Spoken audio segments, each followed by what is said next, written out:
Tourism is a force for good. When we get it right, it creates jobs, builds communities, and showcases the best of who we are. And the numbers tell a powerful story. According to the latest research by Tourism Research Australia, also known as TRA, as of June 2024, Australia is home to over 360,000 tourism-related businesses.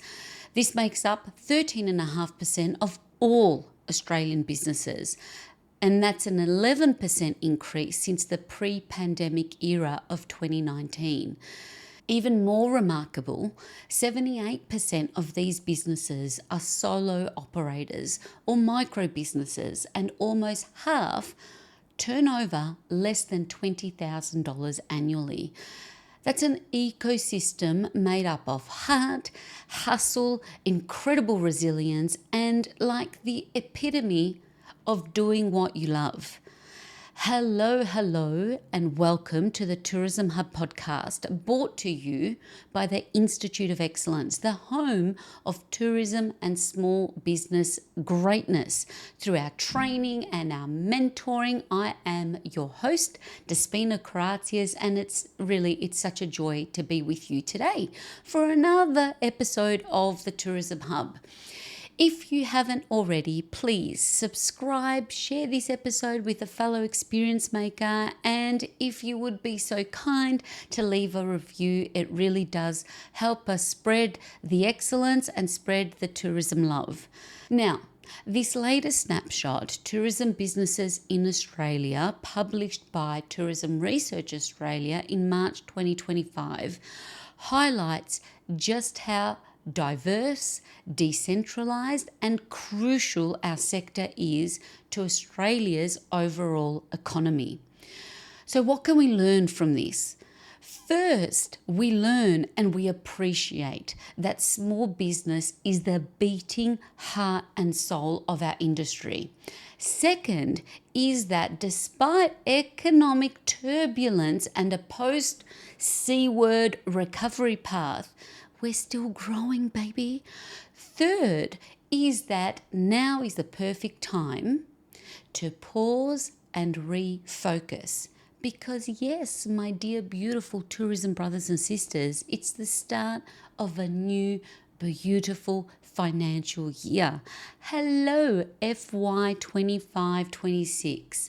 And that's really what I want to center today's episode on, is to explore how to use this time of year to reset your strategic business vision, and most importantly, turn those ideas and visions into action and results.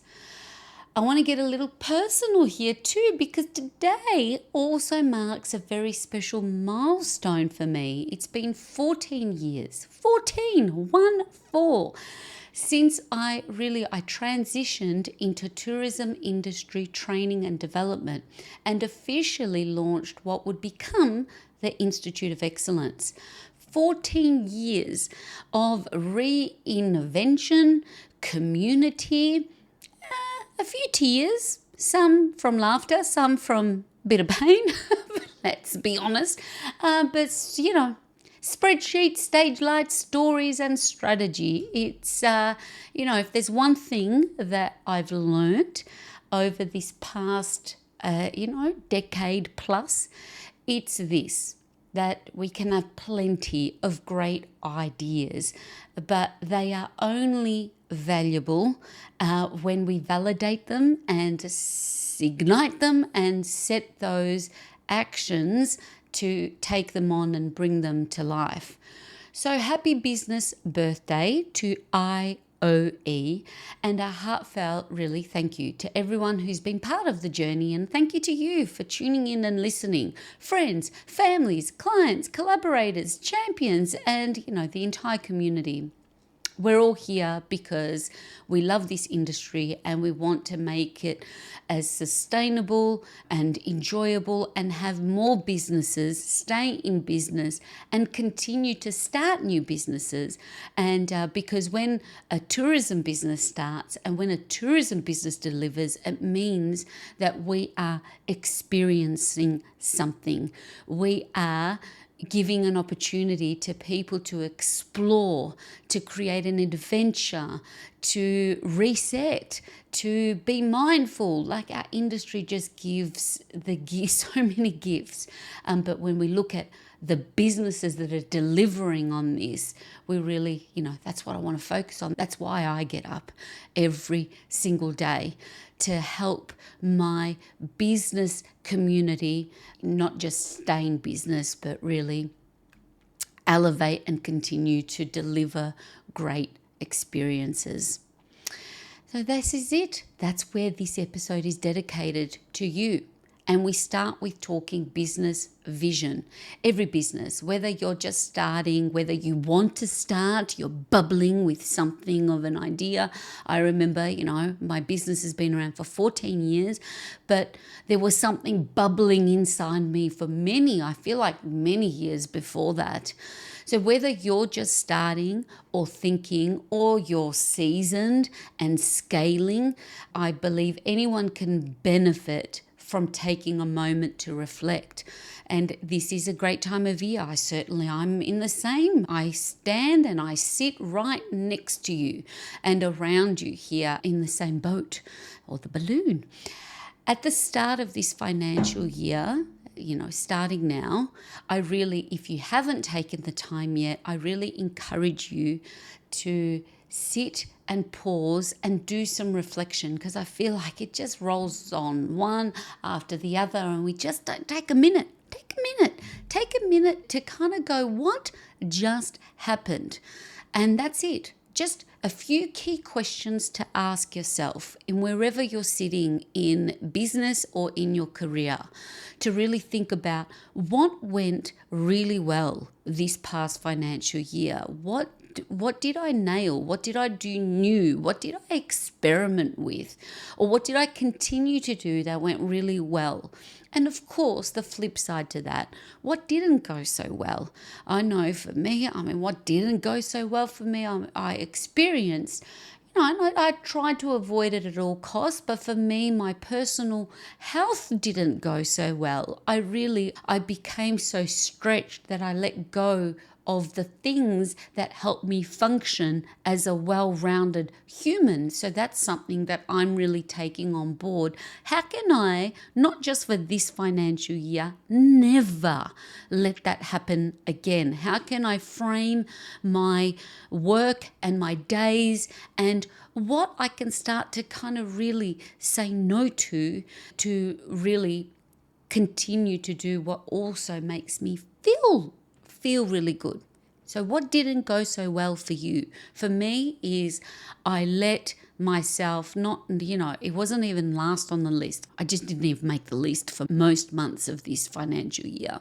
What were your highlights and what were your lowlights? So if you think about what's the year that there was some things that brought so much joy into your work, and what didn't give you so much joy. Think about that. And we want to really do this to honor, one, we're working at such a fast pace. We don't just sit and even, sometimes yours truly, even the smallest of celebration, we just kind of move on to the next thing. So I want you to take a moment to think about that for you. And of course, what did you learn? What was the greatest learning of the year for you? And more, last but not least, action that you'll take forward into this new financial year. So, just to repeat, what went really well, what didn't go so well, what were your highlights and your lowlights, what was the greatest learning, and what action will you take moving forward in this financial year? So for me, there were things that went really well financially, community-wise, some work. I was just, I worked with some people and some humans and collaborated in a way that, it's the stuff I dreamt about 14 years ago. But of course, what didn't go so well was just like not prioritizing health at all, which, translated into the lowlights. What I learned was exactly what we're talking about. Put strategic actions in place for goals to be achieved, but also daily practices and actions that I take forward that I actually started on, a month ago, in terms of physical fitness is really important to me. Going out and enjoying a morning run feeds my soul. I let it go. And now just being back and doing new things, boxing. Who would have thought? And boxing is actually, it's been remarkable. I have gotten into that boxing before, but it's been really my metaphor for boxing, and it does relate. Just hang in there with me. In boxing, and something that I keep saying now to myself as I continue on a new fresh year is, and I want to encourage you to think the same, who's in your corner? It's just been the most exhilarating workout and test of coordination and power, but it also, every time I finish being completely debilitated after like a real hour of power, it's been something that I think about, okay, who will I have in my corner for my business and my life? But more so, I do think about business and outcomes 24/7. It's like, okay, who will you have in your corner when you're getting the absolute poo emoji kicked out of you and you go back into the corner to reset, regroup? Who's going to be there to wipe off the sweat, put stuff up your nose because you're bleeding, right? Because business can be brutal, just like you're in a boxing ring. Sorry, it's just something that I've been mulling on every time, and I have come back off a morning session. It was week 4 this week, and I'm just loving it. Not that, I'm not a fighter, but I love the workout. I love partnering. I partner with someone different every week. And every time I do it, I think about, oh my God, people actually do this as a sport. And the punches that you kind of give and that you cop, they're doing this to their, to people. But, what's business? You go out into the world to win, right? To win for your clients, to win for your guests, to win for our industry. You heard, we're still in business. We're recovered from post-pandemic. But we have to also take stock of our personal health and well-being and base our surroundings with people, services, contractors that will help us with the wins, but also help us keep showing up in our best selves. Sorry, that's all I'll say. I wasn't, that wasn't part of the plan, but I have been thinking about, okay, who's to go to the next level as we do reflect. And I've done this piece of work for my own business. I think, well, who's going to be in my corner moving forward?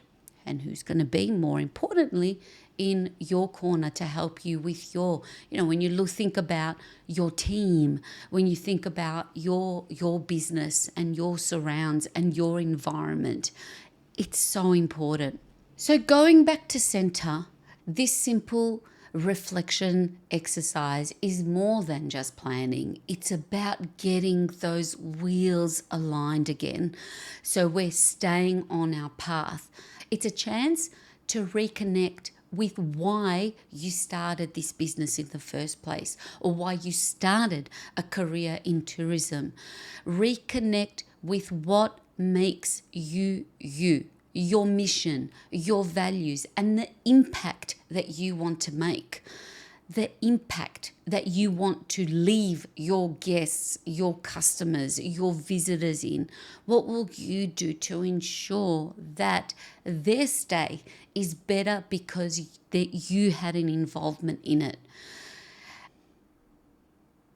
And that's where this concept of strategic business vision in action comes into play.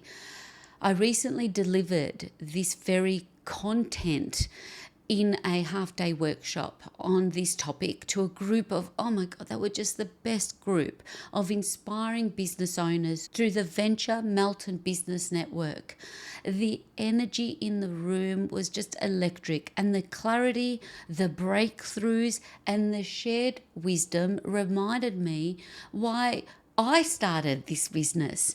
Because, when you've got businesses that are in there that are saying, I've been 10 years in business and I've never done this, I've never actually created a plan for my business, all the work that I've been doing with the quality tourism framework and my family and brothers and sisters at VTIC for our industry, like placing value in planning really does. We are better for it.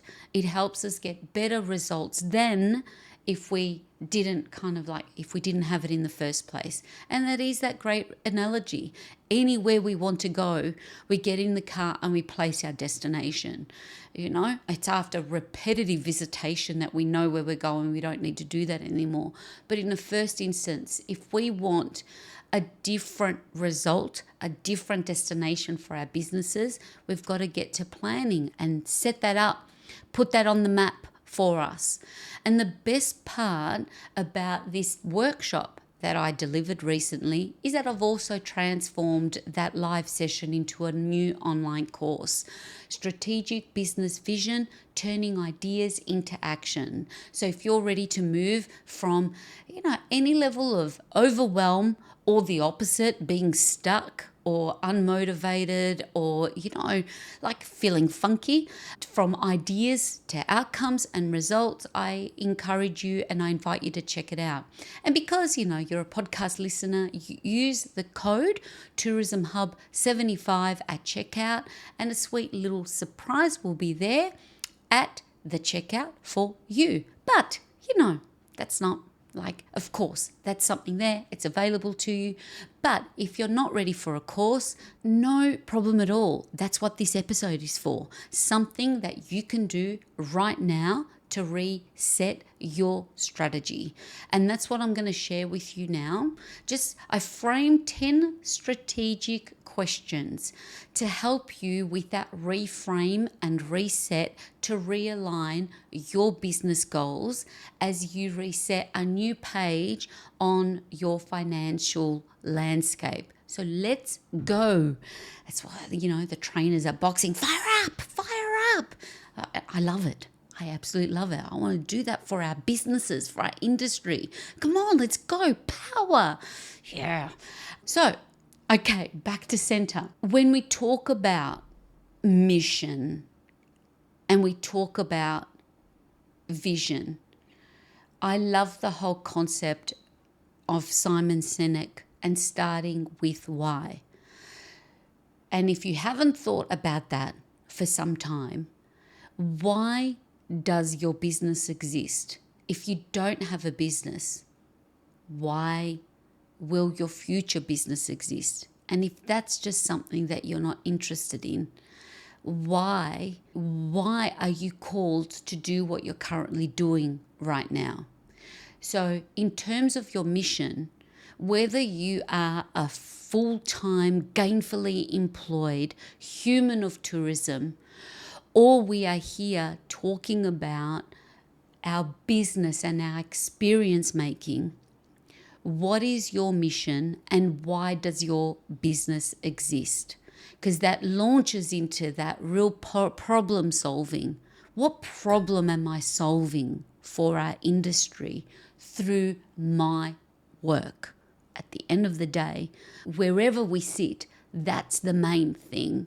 What problem are we solving? What is making our visitors, our colleagues, what is it about why your business and your role exists that helps others be better today than they were yesterday? Okay? So what is your mission and why does your business exist? I encourage you, whether it's, pause, write it in your notes, keep it for later in a journal. It's good stuff to do and go through, okay? your vision for the next 12 months. So now we're resetting. It's 1 July 2025 at the time of recording this episode. What do you want to be celebrating come 30 June 2026? This is where we're placing your vision for the next 12 months.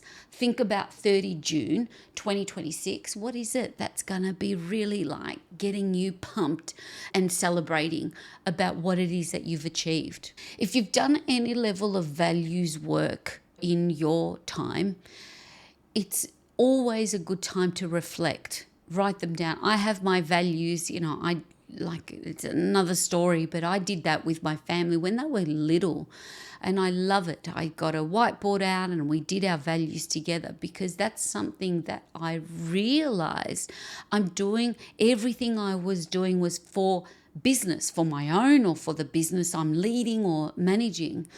But in terms of, I needed to recognize, well, what's my core as Despina Karatzias, because that then helped framed my business values. So what are your core values as an individual that will then really help guide every decision that you need to make? And as you know, we go on the daily, we're making a lot of decisions constantly, some big, some small. But when you're guided by your values, then it's a very empowering experience. And again, I speak nothing that I haven't gone through and done myself. Even what I am sharing with you here, it's something that I have gone down this path, and I'm refining my strategic. It's like, okay, it's 14 years. What does the next 12 months and beyond look like? The most important people in all of our businesses are our guests, our visitors, our customers, our passengers. Who is that ideal customer that you serve, and what journey do they go on with you? Many a time we've heard the whole travel journey, from planning to booking to experiencing. But I really want you to think about, what does that journey look like for your customer? Because that's something that really, that changes, right? So if we are not thinking about not just our visitors, what our visitor looks like, but what does your ideal visitor look like? So that piece of work around, okay, demographics, psychographics, because we go back to the problem that you solve, the more clear you can become on who you're solving it for, then the ripple effect of how it can help you with other elements of your business, from marketing to product development to building your relationships with your distributors and your agent network, changes and becomes more focused and strategic. So think about that. Not only who do I serve, but who is my ideal visitor that I want to serve, and what journey are they going on with my business and my experience? We can't have a conversation about this without swatting it out. And I encourage, if anyone's been in my workshop, there's not a topic that we can't discuss, or a new experience or a new package or anything of that nature, that this simple SWOT strategy doesn't solve. So when in doubt, SWOT it out.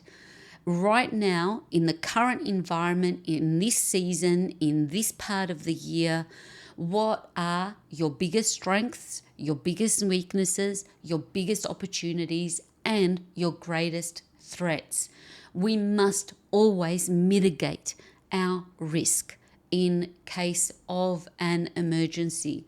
Disruption in our industry has many different lenses now. So the more we are aware and in tune and on the pulse, the better we can set actions to mitigate. So your greatest strengths, weaknesses, opportunities, and threats.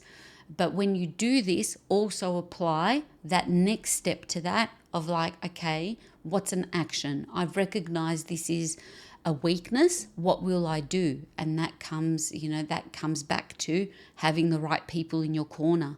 That's definitely something that I'm taking on into this year, recognizing the weaknesses and then being able to say, well, what will I do here? Will I hone in and focus on this weakness of mine and build a new skill, just like the box, just like learning boxing, which is really challenging my coordination, whether I'm copying the punches or giving the punches. But what will that look like? Or will I outsource and bring someone that can help me in my corner with that to go to that next step? Goals. If we don't have a goal, we're just like floating in the wind, we're just like hoping, we're praying, we're just like, I hope I just keep doing what I'm doing and hopefully it will stick and we'll do better next year. Smart framework, smart goals, being specific, being measurable, being attainable, being realistic, and being timely. What does that goal look like for you? And, that's many different areas of your business. Of course, financial goals. Start there, kind of a big deal to be earning money, like to feed ourselves and our families. But what does that look like in terms, like for us to achieve a financial goal? Okay, what does that look like every quarter, every month, every week? We are a seasonal beast. So how will we mitigate that so that when it's hay and and the sun's shining and we're making the hay, also how will we mitigate the low season? And of course, then we look at your business model. What does that currently look like? Is it sustainable? Now, sustainable in many different areas in terms of like sustainable for self. Is it sustainable for me to do this in my current infrastructure? And of course, is it sustainable in terms of like our footprint, our environmental footprint? Is it sustainable? I go back to the finances. We have responsibilities as business owners. Is it sustainable in the term like, can we honor our tax obligations? So look at your business model. Ask yourself that very question. Is it sustainable? How much, how long can I survive in the current environment if, we go back to looking at our threats, eyes wide open. And of course, when you are, just that pillar of financial goals, what does that look like? What did last year look like? Or the last little while, depending on where you are at in your journey. So, and and I say this now, I know I center a lot of my work helping business development, business owners and managers upskill and be empowered for growth and development. But I think for all of us, what are our financial goals here in right now? What did last year, what did the last 10 years look like? What do we want it to look like moving forward? I know for me, my financial goals, and it was personal. For me at the beginning, the first 5 years of my business, my big financial goal was, it was centered around personal goal of paying off our mortgage. So that helped make different decisions. So in business, now the financial goal has really shifted to, I've shifted my mindset to how many people can I help? Because that just resonates better with me. So the more people that I'm helping, the more workshops I'm delivering, the more one-on-ones I'm doing, that sits better with me because I know, okay, the more people I'm helping, the more I'll be able to live to celebrate 15th year in business, 16th year in business. So what does that look like for you? What do your financial goals look like? How many people, how many humans did you serve came on your experience the year before, and what do we want to achieve moving forward? Because you can see, right, these are broad. These are 10 questions for you to think about. But then when it comes to actions and putting these into our pillars for all sides of our business, operations, marketing, sales, customer service, this is where all these wheels need to be aligned and, on the same tracks to work. And that's where we lead to your marketing strategy to attract, to serve, and most importantly, to retain. Because in our wonderful industry, and like many industries, we have our consumer arm where we are serving and attracting and retaining customers that come to us direct. But we have our industry arm, our trade arm, who are also our customers. Now, they are valuable customers because whether they are an overseas trade relationship, or a wholesaler or a retailer or an online travel agent, how we attracting, serving, and retaining those relationships in our thought strategy, in the way that we market and nurture, so that again, the wheel doesn't stop. We have a momentum and a continuum. And of course, how will you stay accountable, my friends, with a 12-month roadmap and a 90-day action plan moving forward? So this is all about, let's look at the year ahead, and then once that happens, like, okay, we've got the next we've got quarter one now. What do I have to nail in quarter one that will help me achieve the big goal in your first 90-day action plan? So what does the first 3 months look like if we need to kick up a gear?